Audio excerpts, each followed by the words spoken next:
Caramel bread pudding కేక్ని చాలా ఈజీగా తయారు చేసుకోవచ్చండి.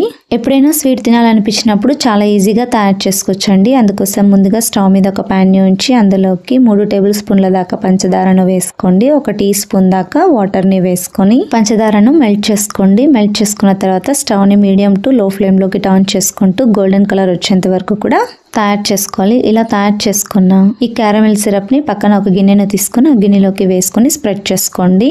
ఇలా క్యారమిల్ని రెడీ చేసుకున్న తర్వాత ఈ గిన్నెను పక్కన ఉంచుకోండి. నెక్స్ట్ వచ్చేసి 4 బ్రెడ్ పీసెస్ని తీసుకోండి. అలాగే 3 టేబుల్ స్పూన్ల దాకా పంచదారను కూడా తీసుకోండి. అలాగే 2 గుడ్లను కూడా తీసుకోండి. వీటన్నిటిని కూడా రెడీగా పక్కన ఉంచుకోండి. ముందుగా వచ్చేసి తీసుకున్న 4 బ్రెడ్ పీసెస్ని కూడా ఇలా చిన్న చిన్న పీసెస్గా కట్ చేసుకోండి. నెక్స్ట్ మిక్సీ జార్ని తీసుకొని కట్ చేసి పెట్టుకున్న బ్రెడ్ పీసెస్ని ముందుగా వేసుకోండి. తర్వాత పంచదార అలాగే పగలగొట్టుకున్న గుడ్లను వేసుకోండి.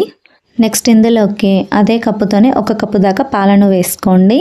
1/2 టీ స్పూన్ దాకా వెనిలా ఎసెన్స్ని వేసుకొని మూత పెట్టేసి మెత్తగా అయ్యేంత వరకు గ్రైండ్ చేసుకోండి. క్యారమిల్ని వేసుకున్న గిన్నెను తీసుకుని అందులోకి స్ట్రైనర్ని ఉంచి ఇందాక గ్రైండ్ చేసి పెట్టుకున్న మిశ్రమాన్ని అందులోకి వేసుకొని రెడీగా ఉంచండి. నెక్స్ట్ స్టవ్ మీద ఇడ్లీ కుక్కర్ని ఉంచి అందులోకి నీళ్లను వేసుకుని మధ్యలో ఒక స్టాండ్ని ఉంచండి. అందులోకి ఇందాక తయారు చేసి పెట్టుకున్న గిన్నెను అందులోకి ఉంచి పైన మూత పెట్టేసి మరొక మూతను కవర్ చేసేసి స్టీమ్ చేసుకోవాలండి. 15 నిమిషాల పాటు లో ఫ్లేమ్లో ఉడికించుకోండి. ఆ తర్వాత మరొక 5 నిమిషాల పాటు హై ఫ్లేమ్లో ఉడికించుకోండి.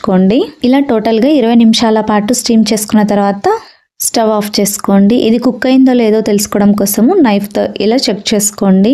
ఈ గిన్నెను 2 గంటల సేపు ఫ్రిడ్జ్లో ఉంచి తీసుకోండి. ఆ తర్వాత ఇక నైఫ్తో చుట్టూ కూడా స్క్రబ్ చేసుకోండి.